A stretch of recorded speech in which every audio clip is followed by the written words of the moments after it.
আপনি দেখছেন news now আমরা জানি কোনটা খবর। नमस्कार, आप सभी देख रहे हैं न्यूज नाउ में आज का समाचार। भारतीय सेना ने सोमवार को एक प्रेस कॉन्फ्रेंस में बताया कि 7 मई को आतंकवादियों के खिलाफ की गई कार्रवाई को पाकिस्तानी सेना ने अपनी सैन्य प्रतिक्रिया में बदल दिया, जिसके जवाब में भारत को भी कार्रवाई करनी पड़ी।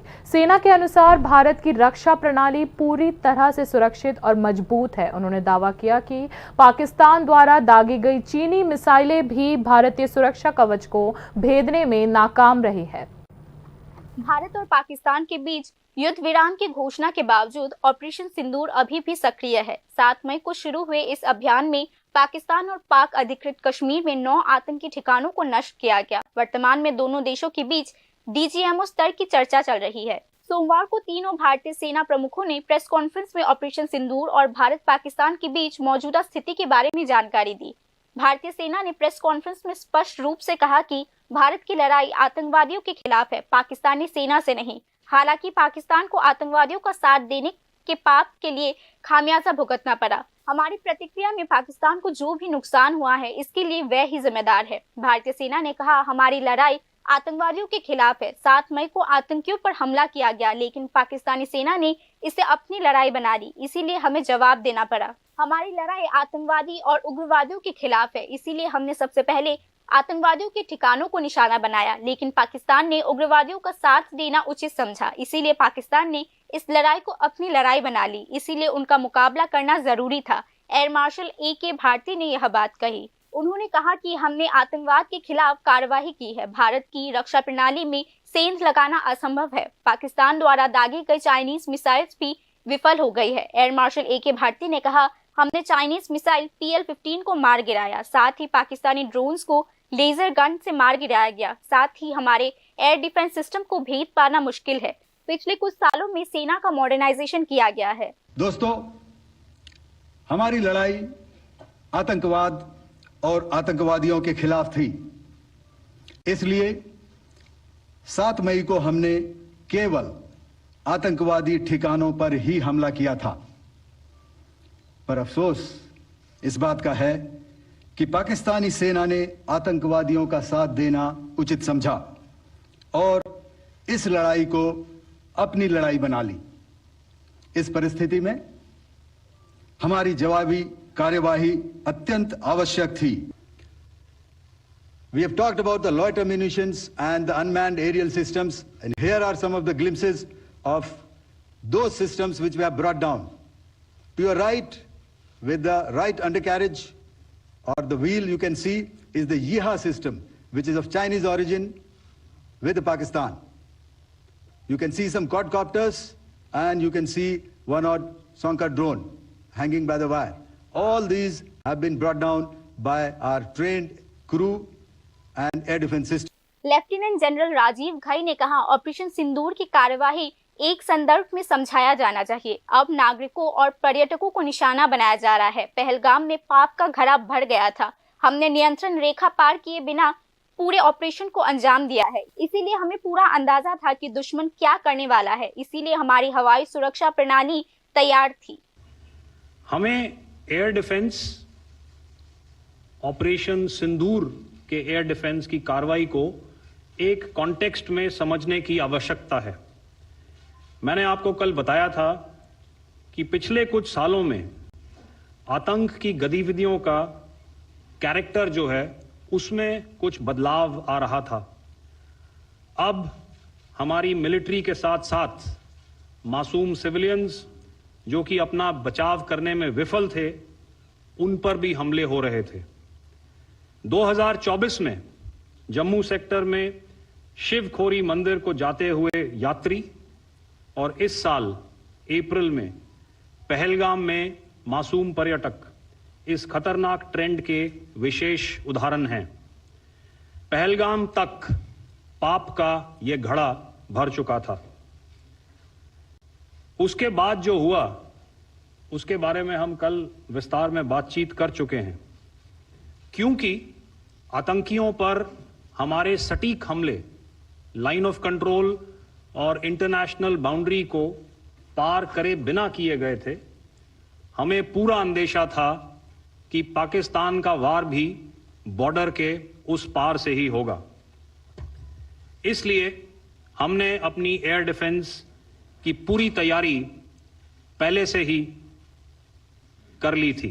भारतीय सेना ने आज एक संवाददाता सम्मेलन में कहा कि भारत ने अरेबियन सी में 24 घंटे निगरानी बनाए रखी है और किसी भी संदिग्ध वस्तु को सैकड़ों किलोमीटर के भीतर आने की अनुमति नहीं दी गई। भारतीय सेना ने अपने दृढ़ विश्वास को व्यक्त करते हुए कहा कि हमने अपना लक्ष्य हासिल कर लिया है। Bureau report, news now. सिर्फ 23 मिनट में भारतीय सेना ने पाकिस्तान की जमीन पर 9 आतंकी ठिकानों को ध्वस्त कर दिया, जो विश्व इतिहास की एक दुर्लभ घटना है। प्रेस कॉन्फ्रेंस में त्रिपुरा प्रदेश भाजपा ने यह जानकारी दी। आतंकवाद के खिलाफ इसे ऐतिहासिक विजय करार देते हुए भारतीय सेना को शुभकामनाएं और बधाई दी त्रिपुरा प्रदेश भाजपा ने। आगामी दिनों में भी आतंकवाद के विरुद्ध भारत के इस प्रकार के अभियान जारी रहेंगे, ऐसा प्रतिक्रिया में त्रिपुरा प्रदेश भाजपा ने बताया। মিটার ভিতরে প্রবেশ করে ভারত প্রত্যাঘাত করেছে এবং ভারত বুঝিয়ে দিয়েছে পাকিস্তানের 1 ইঞ্চি মাটিও ভারতের আওতার বাইরে নয়। আগামী দিনগুলিতে এই রকম কোনো ঘটনা সংঘটিত হলে পাকিস্তানের যে কোনো জায়গায় যে কোনো সন্ত্রাসবাদী ঘাঁটি বা সন্ত্রাসবাদী সেখানে আস্তানা গাড়ুক না কেন, ভারত। मुख्यमंत्री डॉक्टर मानिक शाह ने कहा है कि राज्य की स्वास्थ्य व्यवस्था में 332 नर्सिंग अधिकारियों की भर्ती की प्रक्रिया शुरू हो जाएगी। इतना ही नहीं, मुख्यमंत्री ने यह भी कहा कि वित्त विभाग ने अनुबंध के आधार पर 100 नर्सिंग स्टाफ की नियुक्ति को मंजूरी दे दी है। मुख्यमंत्री डॉक्टर मानिक शाह ने कहा कि 2024 में टोटल 153 नर्सिंग ऑफिसर्स की नियुक्ति की गई है। फिलहाल वित्त विभाग से 100 नर्सिंग स्टाफ्स को अनुमोदन के आधार पर नियुक्त करने की मंजूरी मिल गई है। 332 और नर्सिंग ऑफिसर्स की नियुक्ति की प्रक्रिया जल्द ही शुरू होगी। राज्य में मेडिकल हब बनाया जा रहा है, ऐसे में कोई भी डिग्री हाथ में लेकर नहीं बैठा रहेगा। আমরা 2024 সালে প্রায় 153 নার্সিং অফিসার অলরেডি নিয়োগ করা হয়েছে। আরো 100 জন নার্সিং যারা পাশ করেছেন তাদেরকেও আমরা কন্ট্রাকচুয়াল ভিত্তিতে নিয়োগের অর্থ দপ্তর থেকে আমরা অলরেডি স্যাংশন পেয়েছি, সেটাও আমরা করব। এবং আরো শুধু তাই নয়, 332 জন নার্সিং অফিসার এর মধ্যে নিয়োগ করার আমরা প্রক্রিয়াধীন আমরা রেখেছি।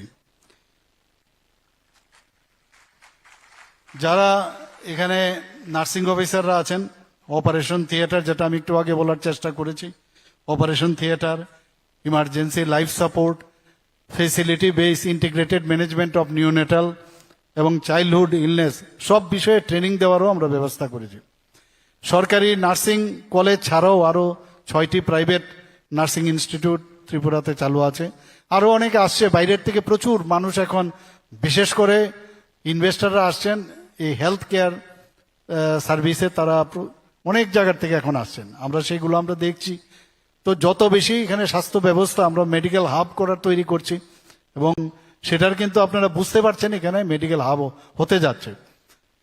এবং আপনারা এখান থেকে পাশ এএনএমএ হোক, জেএনএমএ হোক, বিএসসি নার্সিং হোক, আগামী দিনে কিন্তু আপনাদের বসে থাকতে হবে না, এতটুকু আমি বলতে পারি। আপনারা সেই সুযোগ আপনারা পাবেন এবং আমরা অন্যান্য স্বাস্থ্য পরিষেবার মধ্যেও আমরা চেষ্টা করছি এট পার উইথ আদার স্টেটস এখানে যাতে ডেভেলপ হয় সেটা আমি করব। इंटरनेशनल नर्स डे के अवसर पर समारोह को संबोधित करते हुए रविंद्र भवन में आयोजित एक समारोह में मुख्यमंत्री डॉक्टर मानिक शाह ने कहा कि चिकित्सा सेवाओं में लापरवाही के खिलाफ उचित जांच की जा रही है और कार्यवाही की जाएगी। যে আমাদের ডাক্তার সিস্টার থেকে আরম্ভ করে অন্যান্য যারা প্যারামেডিক্স আছে, এত পরিশ্রম করে এতগুলো পেশেন্টকে রোজ ভালো করছে, তাদের সম্পর্কে কেউ বলে না। কিন্তু একটা হঠাৎ করে কিছু একটা হলেই তখন হই হই হই হই রব। ঠিক আছে, নেগলিজেন্সের বিষয় থাকে, আমরা তো সেইগুলো বিষয়গুলো আমরা দেখি এবং সেইগুলো কোনো অবস্থায় আমরা সেটাকে মান্যতা দেই না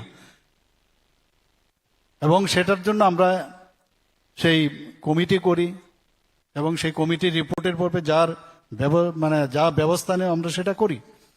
কাজে আগামী দিন আমাদের আরো বেশি সিস্টার এবং নার্স যারা অফিসাররা আছেন তাদের আরো বেশি করে যাতে আরো আমরা এখানে তাদের ব্যবস্থা এখানে করা যায়, তাদেরকে অ্যাবজর্ব করা যায়, তার চিন্তা ভাবনা আমরা করছি। वर्तमान में राज्य में गवर्नमेंट नर्सिंग इंस्टीट्यूट्स के अलावा टोटल 6 प्राइवेट नर्सिंग इंस्टीट्यूट्स भी है। राज्य के नर्सिंग संस्थानों में BSc nursing, MSc nursing, ANM, GNM post के लिए सीटों की संख्या बढ़ाकर 275 कर दी गई है। 205th इंटरनेशनल नर्स डे के अवसर पर नर्सिंग सेवाओं में उत्कृष्टता के लिए चयनित लोगों को पुरस्कार भी प्रदान किया गया।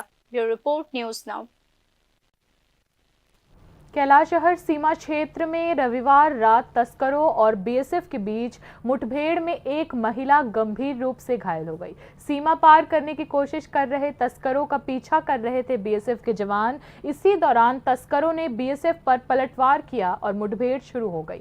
काफी देर तक बीएसएफ और तस्करों के बीच यह संघर्ष चलता रहा। बाद में तस्कर तो भाग निकले, लेकिन इस मुठभेड़ में एक महिला गंभीर रूप से घायल हो गई। घटना की जानकारी मिलते ही अग्निशमन विभाग के कर्मी मौके पर पहुंचे और घायल महिला को बचाया गया। फिलहाल घायल महिला का ऊनकोटी जिला अस्पताल में इलाज चल रहा है।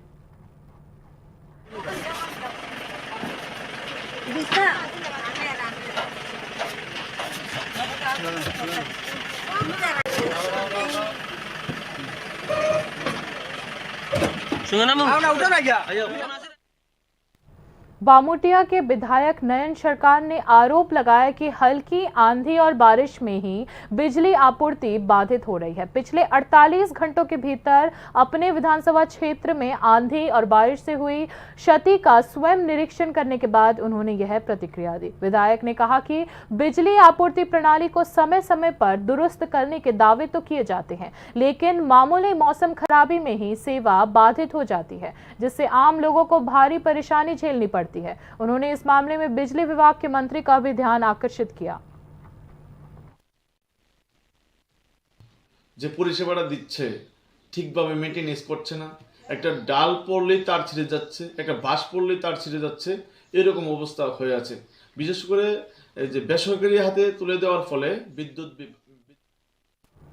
यूनिट सरकार बंगाल की धरती को स्वतंत्रता विरोधी ताकतों और चरमपंथी समूहों के लिए उपजाऊ भूमि बनाना चाहती है। यह प्रतिक्रिया बांग्लादेश की अवामी लीग ने पार्टी पर लगाए गए प्रतिबंध की घोषणा के बाद दी। अवामी लीग ने यह भी स्पष्ट किया कि प्रतिबंध के बावजूद उनकी गतिविधियां पूर्ववत जारी रहेगी। बांग्लादेश की अंतिम सरकार ने शेख हसीना के नेतृत्व वाली आवामी लीग पर प्रतिबंध लगा दिया है। आवामी लीग ने अंतिम सरकार के प्रतिबंध लगाने के फैसले को अस्वीकार कर दिया। आवामी लीग ने यह भी कहा कि प्रतिबंध के बावजूद उनकी गतिविधियां जारी रहेगी। फासीवादी यूनिट सरकार बांग्लादेश की धरती को मुक्ति विरोधी बुरी ताकतों और चरमपंथी समूहों के लिए उपजाऊ बनाने की कोशिश कर रही है। आवामी लीग ने कहा, बांग्लादेश की जनता इस निर्णय को अस्वीकार करेगी और आवामी लीग के साथ खड़ी होगी। मोहम्मद यूनुस के नेतृत्व वाली अंतरिम सरकार की सलाहकार परिषद या कैबिनेट ने एंटी टेररिज्म एक्ट के तहत आवामी लीग की सभी गतिविधियों पर प्रतिबंध लगा दिया है। यूनिस सरकार सोशल मीडिया पर हसीना की पार्टी की गतिविधियों पर अंकुश लगाने के लिए कड़ी मेहनत कर रही है। आवामी लीग ने इस कदम पर प्रतिक्रिया देते हुए कहा, हम फांसीवादी तानाशाह यूनिस सरकार के फैसले को अस्वीकार करते हैं और इसका विरोध करते हैं। आवामी लीग फांसीवादी यूनिस सरकार के फैसले की अनदेखी करके देश के सही दिशा में अपनी गतिविधियों को जारी रखेगी। आवामी लीग ने कहा, स्वतंत्र बांग्लादेश एक अलोकतांत्रिक फांसीवादी सरकार के शासन का गवाह बनी है, जो लोगों के जनादेश के बिना देश चला रही है। बांग्लादेश के आवामी लीग ने कहा, बांग्लादेश ने आवामी लीग के नेतृत्व में स्वतंत्रता और संप्रभुता हासिल की है। हमारा दृढ़ विश्वास है कि बांग्लादेश के लोग यूनिस सरकार के इस लापरवाही भरे फैसले पर कड़ी प्रतिक्रिया देगी। आवामी लीग ने दुनिया के सभी लोकतांत्रिक राज्यों, संगठनों और नेताओं से इस कदम की कड़ी निंदा करने का आह्वान किया। आवामी लीग ने कहा कि बांग्लादेश की धरती पर आवामी लीग की गतिविधियों पर प्रतिबंध लगाने का मतलब है मुक्ति संग्राम की भावनाओं, आदर्शों और बुनियादी बातों को खत्म करना और मुक्ति विरोधियों की खुली आक्रामकता को हवा देना। बांग्लादेश के लोग आवामी लीग के समर्थन में सड़क पर विरोध प्रदर्शन जारी रखेंगे और इस फैसले का विरोध करेंगे। इसी बीच बांग्लादेश की अंतरिम सरकार के प्रेस सेक्रेटरी शफीकुल आलम ने कहा, भ्रष्ट पार्टी आवामी लीग पर प्रतिबंध लगाने के फैसले का लोकतांत्रिक दुनिया द्वारा विरोध किए जाने का कोई संभावना नहीं है। यह कदम नवगठित एनसीपी द्वारा गुरुवार को प्रतिबंध की मांग को लेकर रैलीज आयोजित करने और नाकेबंदी करने के बाद उठाई गई है। Bureau report, News now.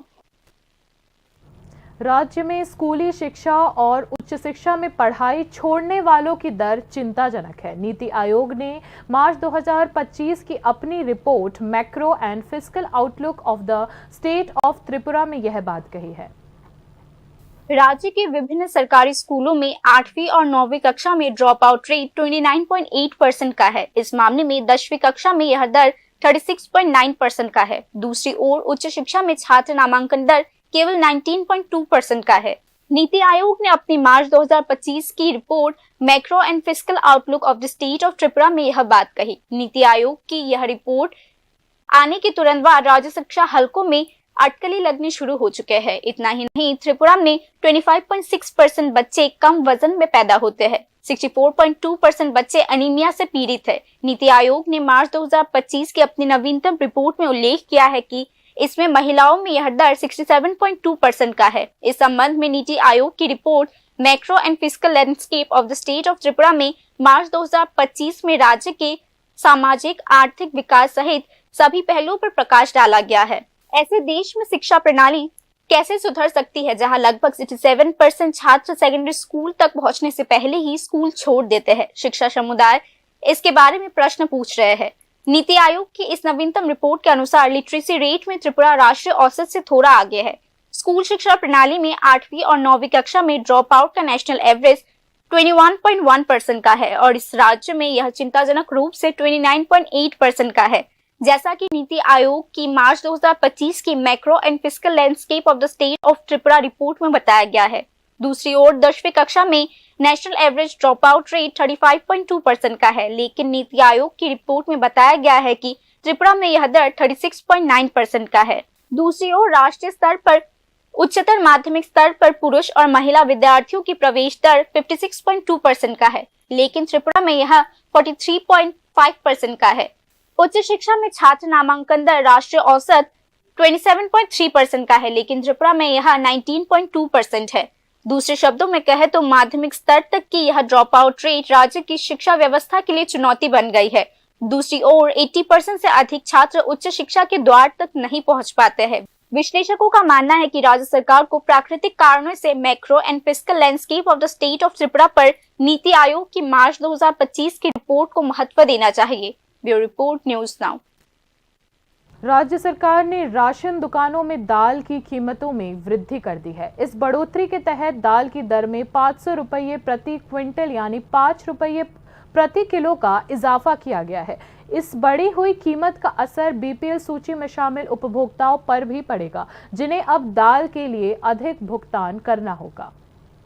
सीमा पर तनाव के कारण जनता में गुस्सा है। खाद्य सुरक्षा असुरक्षित हो चुकी है। आम लोग पहले से ही खुले बाजार में विभिन्न वस्तुओं की कीमतों में बढ़ोतरी के कारण त्रस्त है। इस बार पब्लिक डिस्ट्रीब्यूशन सिस्टम की उचित मूल्य वाले दुकानों पर कीमतों में चुपचाप बढ़ोतरी की गई है। इस मामले में राज्य सरकार ने मसूर दाल के दाम में 500 रुपए पर क्विंटल की बढ़ोतरी की है, यानी उपभोक्ताओं को पर केजी 5 रुपए ज्यादा देना होगा। राज्य सरकार ने राशन की दुकानों में दालों के दाम बढ़ाने के निर्देश पहले ही दे दिया है। इस आदेश के अनुसार सभी उपभोक्ताओं को, यहां तक कि बीपीएल श्रेणी में आने वाले उपभोक्ताओं को भी 1 केजी दाल के लिए अतिरिक्त मूल्य चुकाना होगा। दाल की कीमत अब सामान्य कार्ड में 87 रुपीज और बीपीएल कार्ड में 62 रुपीज पर केजी हो गया है। राशन कार्ड के लिए प्रति माह 1 किलो दाल का आवंटन किया जाता है। राशनिंग सिस्टम में हो रहे मौन बदलावों से आम लोग असहज है। इस मामले में आम जनता, विशेषकर बीपीएल सूची वाले उपभोक्ताओं की ओर से कड़ी प्रतिक्रिया आई है। हालांकि राशन डीलर्स को भी यह नहीं पता कि यह मूल्य वृद्धि क्यों की गई है। মুসুর ডাল শনিতলা 1 নম্বর রামনগর। আগে কত টাকা আসতো আর এখন কত টাকা? এপিএল এর ডাল ছিল আগে 82 টাকা, এখন 87 টাকা। আর বিপিএল এর ডাল ছিল আগে 57 টাকা, এখন হচ্ছে 62 টাকা। কতদিনের মধ্যে এটা বাড়ছে? 2 দিন হয়েছে। বাড়ার কারণটা কি? এটা ঠিক বলতে পারছি না, গভর্নমেন্ট কি কারণে বাড়িয়েছে সেটা আমাদের বলার কিছু নেই। राज्य सरकार ने बिना किसी स्पष्टीकरण या बड़ी घोषणा किए चुपचाप मूल्य को बढ़ा दिया है।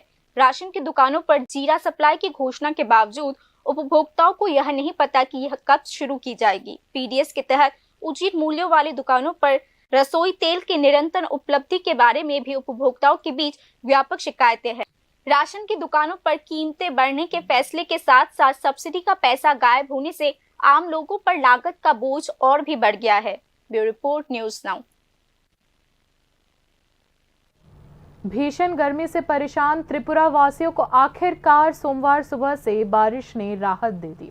राजधानी अगरतला सहित राज्य के कई जिलों में सुबह से हो रही बारिश ने जनजीवन को काफी प्रभावित किया। इस बीच मौसम विभाग ने त्रिपुरा के सभी जिलों में भारी बारिश को लेकर ऑरेंज अलर्ट जारी किया है। पिछले कुछ दिनों से तेज लू और चिलचिलाती गर्मी से त्रिपुरावासी बेहद परेशान थे। दिन का अधिकतम तापमान लगभग 40 डिग्री सेल्सियस तक पहुंच गया था। आखिरकार सोमवार की सुबह बारिश ने इस प्रचंड गर्मी से कुछ राहत दिलाई। मौसम विभाग के अनुसार सोमवार को अधिकतम तापमान 34 डिग्री सेल्सियस दर्ज किया गया, जबकि मंगलवार को अधिकतम तापमान 37 डिग्री और न्यूनतम तापमान 26 डिग्री सेल्सियस रहने का अनुमान है।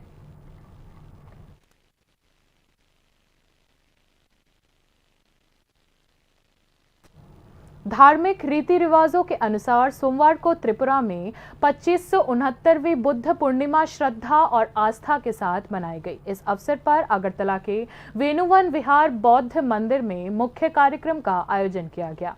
बुद्ध पूर्णिमा के अवसर पर मंदिर में श्रद्धालुओं की भारी भीड़ देखी गई।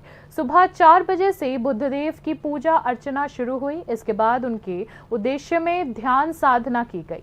सवेरे ध्वजारोहण, फ्लैग होस्टिंग कार्यक्रम भी आयोजित किया गया। बुद्ध पूर्णिमा बौद्ध धर्म के संस्थापक सिद्धार्थ गौतम यानी गौतम बुद्ध के जन्म दिवस के रूप में मनाई जाती है। यह दिन उनके बुद्धत्व प्राप्ति यानी ज्ञान प्राप्ति की स्मृति में भी महत्वपूर्ण माना जाता है। आज के बुद्ध पूर्णिमा উপলক্ষে আমরা এখানে এই বেনুবন বুদ্ধ বিহারে পালন করছেন। এখানে দায়িক দায়িকা ভিক্ষু সংঘ উপস্থিত হয়েছে। আমরা একটু পরে বুদ্ধ পূজা করব। বুদ্ধ পূজা করার পরে আমরা বিশ্ব শান্তির জন্য আমরা প্রার্থনা করব, যাতে সবাই সুখ শান্তি থাকতে পারে মতো। বুদ্ধ পূর্ণিমা হচ্ছে একটা ইম্পর্টেন্ট আমাদের বুদ্ধিস্ট পিপল সবার জন্য। बाकी न्यूज अपडेट्स के लिए देखते रहिए न्यूज़ नाउ। शुभ रात्रि।